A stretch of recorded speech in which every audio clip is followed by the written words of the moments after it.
ਅੱਜ ਦੀ ਕਹਾਣੀ ਵਿੱਚ ਤੁਹਾਡਾ ਸਵਾਗਤ ਹੈ।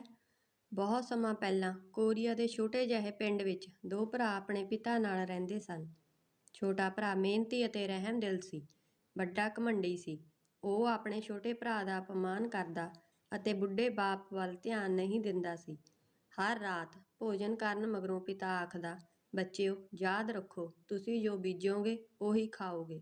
ਛੋਟਾ ਪੁੱਤਰ ਆਪਣੇ ਪਿਤਾ ਦੀ ਗੱਲ ਧਿਆਨ ਨਾਲ ਸੁਣਦਾ, ਪਰ ਵੱਡਾ ਵਾਸੀਆਂ ਲੈਂਦਾ ਰਹਿੰਦਾ।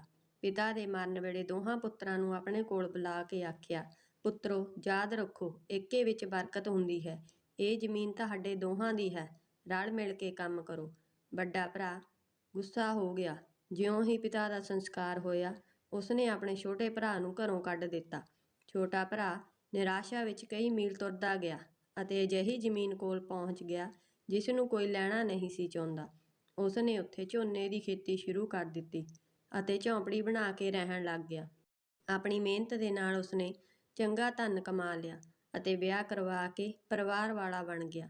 ਇੱਕ ਸਾਲ ਬਾਰਿਸ਼ ਨਾ ਹੋਈ ਅਤੇ ਉਸਦੀ ਧਾਨ ਦੀ ਫਸਲ ਮਰ ਗਈ। ਭੁੱਖ ਨਾਲ ਆਪਣੀ ਪਤਨੀ ਅਤੇ ਬੱਚਿਆਂ ਨੂੰ ਸਿਸਕੀਆਂ ਭਰਦੇ ਵੇਖ ਕੇ ਉਸ ਦਾ ਦਿਲ ਟੁੱਟ ਗਿਆ। ਉਹ ਆਪਣੇ ਅਮੀਰ ਭਰਾ ਦੇ ਕੋਲ ਗਿਆ ਅਤੇ ਉਸ ਨੂੰ ਪਿਤਾ ਵੱਲੋਂ ਦੋਹਾਂ ਨੂੰ ਦਿੱਤੀ ਹੋਈ ਜ਼ਮੀਨ ਵਿੱਚੋਂ ਪੈਦਾ ਹੋਏ ਕੁਝ ਚਾਵਲ ਦੇਣ ਲਈ ਆਖਿਆ। ਇਨਕਾਰ ਕਰਦਿਆਂ ਵੱਡੇ ਭਰਾ ਨੇ ਉਸ ਨੂੰ ਦਰਵਾਜ਼ੇ ਤੋਂ ਬਾਹਰ ਕੱਢ ਦਿੱਤਾ। ਛੋਟਾ ਭਰਾ ਜਿਉਂ ਹੀ ਪਿੰਡੋਂ ਬਾਹਰ ਨਿਕਲਿਆ ਤਾਂ ਉਸਨੇ ਦਰਖਤ ਤੋਂ ਕੋਈ ਆਵਾਜ਼ ਸੁਣੀ।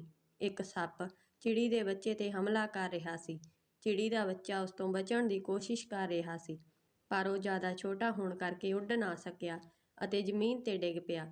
ਉਸਨੇ ਉਸ ਨੂੰ ਚੁੱਕ ਲਿਆ। ਜਦੋਂ ਸੱਪ ਉੱਥੋਂ ਚਲਾ ਗਿਆ ਤਾਂ ਉਹ ਬੱਚੇ ਨੂੰ ਉਸਦੇ ਆਲਣੇ ਵਿੱਚ ਰੱਖ ਕੇ ਆਪਣੇ ਪਰਿਵਾਰ ਕੋਲ ਪਹੁੰਚ ਗਿਆ। ਉਹ ਆਪ ਭੁੱਖਾ ਰਹਿ ਕੇ ਪਰਿਵਾਰ ਨੂੰ ਕਿਤੋਂ ਨਾ ਕਿਤੋਂ ਕੁਝ ਨਾ ਕੁਝ ਲਿਆ ਕੇ ਖਵਾਉਂਦਾ। ਇੱਕ ਦਿਨ ਛੋਟੀ ਚਿੜੀ ਉਹਨਾਂ ਦੀ ਝੌਂਪੜੀ 'ਤੇ ਆ ਕੇ ਬੈਠ ਗਈ। ਇਹ ਉਹੀ ਚਿੜੀ ਸੀ ਜਿਸ ਨੂੰ ਛੋਟੇ ਭਰਾ ਨੇ ਸੱਪ ਤੋਂ ਬਚਾਇਆ ਸੀ। ਹੁਣ ਉਹ ਉੱਡ ਸਕਦੀ ਸੀ। ਝੌਂਪੜੀ 'ਤੇ ਬੈਠੀ ਉਹ ਧੰਨਵਾਦੀ ਗੀਤ ਗਾ ਰਹੀ ਸੀ। ਫਿਰ ਉਸਨੇ ਝੌਂਪੜੀ ਦੇ ਦੁਆਲੇ 3 ਚੱਕਰ ਲਾਏ ਅਤੇ ਜ਼ਮੀਨ ਦੇ ਇੱਕ ਨਮੀਦਾਰ ਹਿੱਸੇ 'ਤੇ ਬੀਜ ਸੁੱਟ ਦਿੱਤਾ।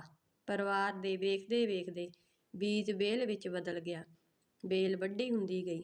ਕੁਝ ਹੀ ਦਿਨਾਂ ਦੇ ਵਿੱਚ ਇਸ 'ਤੇ ਖਰਬੂਜੇ ਲੱਗ ਗਏ ਤੇ ਜਲਦੀ ਹੀ ਤੋੜਨ ਵਾਲੇ ਹੋ ਗਏ। "ਪਿਤਾ ਜੀ, ਆਪਾਂ ਇੱਕ ਜਾਦੂਮਈ ਖਰਬੂਜਾ ਤੋੜ ਲਈਏ," ਬੱਚਿਆਂ ਨੇ ਕਿਹਾ। ਪਿਤਾ ਨੇ ਇੱਕ ਖਰਬੂਜਾ ਤੋੜਿਆ ਅਤੇ ਉਸ ਨੂੰ ਵਿਚਕਾਰੋਂ ਕੱਟਿਆ। ਇਸ ਵਿੱਚ ਤਾਂ ਸੋਨੇ ਦੇ ਸਿੱਕੇ ਭਰੇ ਹੋਏ ਸਨ ਤੇ ਇਹ ਉਸ ਦੇ ਪੈਰਾਂ ਵਿੱਚ ਡਿੱਗ ਪਏ। ਅਸਲ ਵਿੱਚ ਸਾਰੇ ਖਰਬੂਜਿਆਂ ਵਿੱਚ ਹੀ ਸੋਨੇ ਦੇ ਸਿੱਕੇ ਸਨ। ਉਹ ਬਹੁਤ ਅਮੀਰ ਬਣ ਗਏ। ਹੁਣ ਉਹਨਾਂ ਦੇ ਕੋਲ ਖਾਣ ਲਈ ਸਭ ਕੁਝ ਸੀ। ਉਹਨਾਂ ਨੇ ਵੱਡਾ ਘਰ ਖਰੀਦ ਲਿਆ। ਉਹਨਾਂ ਕੋਲ ਜ਼ਮੀਨ ਵੀ ਬਹੁਤ ਹੋ ਗਈ। ਜਦੋਂ ਵੱਡੇ ਭਰਾ ਨੂੰ ਛੋਟੇ ਭਰਾ ਦੇ ਇਸ ਤਰ੍ਹਾਂ ਅਮੀਰ ਹੋਣ ਦਾ ਪਤਾ ਲੱਗਿਆ ਤਾਂ ਉਸ ਨੂੰ ਉਸ ਨਾਲ ਈਰਖਾ ਹੋ ਗਈ। ਉਹ ਵੀ ਹੋਰ ਅਮੀਰ ਬਣਨ ਲਈ ਕੋਈ ਜਾਦੂਮਈ ਪੰਛੀ ਲੱਭਣ ਲੱਗਾ। ਇੱਕ ਦਿਨ ਉਸ ਦਾ ਪੈਰ ਟੁੱਟੀ ਲੱਤ ਵਾਲੇ ਪੰਛੀ ਵਿੱਚ ਵੱਜਿਆ। ਉਸਨੇ ਉਸ ਨੂੰ ਚੁੱਕਿਆ ਅਤੇ ਆਖਿਆ, "ਛੋਟੇ ਪੰਛੀ, ਜੇ ਤੂੰ ਮੇਰੀ ਮਦਦ ਕਰੇਂਗਾ ਤਾਂ ਮੈਂ ਤੇਰੀ ਮਦਦ ਕਰਾਂਗਾ।" ਪਰ ਛੋਟੇ ਪੰਛੀ ਨੂੰ ਪਤਾ ਸੀ ਕਿ ਉਹ ਜ਼ਾਲਮ ਤੇ ਲਾਲਚੀ ਹੈ।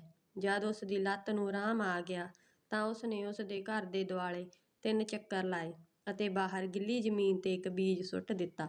ਬੀਜ ਦੀ ਬੇਲ ਬਣ ਗਈ। ਆਪਣੇ ਛੋਟੇ ਭਰਾ ਵਰਗੀ ਕਿਸਮਤ ਦੀ ਉਮੀਦ ਕਰਦਿਆਂ ਉਹ ਬੇਲ ਦੇ ਨਾਲ ਲੱਗੇ ਖਰਬੂਜਿਆਂ ਨੂੰ ਵੱਡੇ ਹੁੰਦੇ ਵੇਖਦਾ ਰਿਹਾ। ਫਿਰ ਉਸਨੇ ਇਹਨਾਂ ਵਿੱਚੋਂ ਸਭ ਤੋਂ ਵੱਡਾ ਖਰਬੂਜਾ ਤੋੜ ਲਿਆ।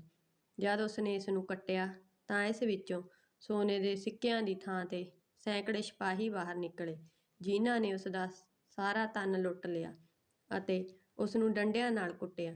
ਕੁੱਟ ਪੈਣ ਕਰਕੇ ਉਸ ਦਾ ਅੰਗ-ਅੰਗ ਦੁਖਦਾ ਸੀ, ਪਰ ਉਸਨੇ ਸੋਚਿਆ ਕਿ ਹੋਰ ਖਰਬੂਜਿਆਂ ਵਿੱਚ ਤਾਂ ਸੋਨੇ ਦੇ ਸਿੱਕੇ ਹੀ ਹੋਣਗੇ। ਉਸਨੇ ਦੂਜਾ ਖਰਬੂਜਾ ਕੱਟਿਆ। ਇਸ ਵਿੱਚੋਂ ਫੁੰਕਾਰੇ ਮਾਰਦੇ ਸੱਪ ਨਿਕਲੇ ਤੇ ਇਹ ਉਸ ਦੇ ਘਰ ਵਿੱਚ ਵੜ ਗਏ। ਉਸਨੇ ਤੀਜਾ ਖਰਬੂਜਾ ਕੱਟਿਆ ਅਤੇ ਉਸ ਵਿੱਚੋਂ ਨਿਕਲਦੇ ਚੂਹਿਆਂ ਨੂੰ ਵੇਖ ਕੇ ਉਹ ਪਾਸੇ ਖੜਾ ਹੋ ਗਿਆ। ਫਿਰ ਖਰਬੂਜੇ ਆਪਣੇ ਆਪ ਫਟਣ ਲੱਗੇ ਅਤੇ ਇਹਨਾਂ ਵਿੱਚੋਂ ਕਈ ਤਰ੍ਹਾਂ ਦੇ ਕੀੜੇ ਮਕੌੜੇ ਨਿਕਲਣ ਲੱਗੇ, ਜਿਨ੍ਹਾਂ ਨੇ ਉਸ ਦਾ ਸਾਰਾ ਘਰ ਨਸ਼ਟ ਕਰ ਦਿੱਤਾ ਸੀ। ਉਹ ਆਪਣਾ ਘਰ ਛੱਡ ਕੇ ਦੌੜ ਗਿਆ।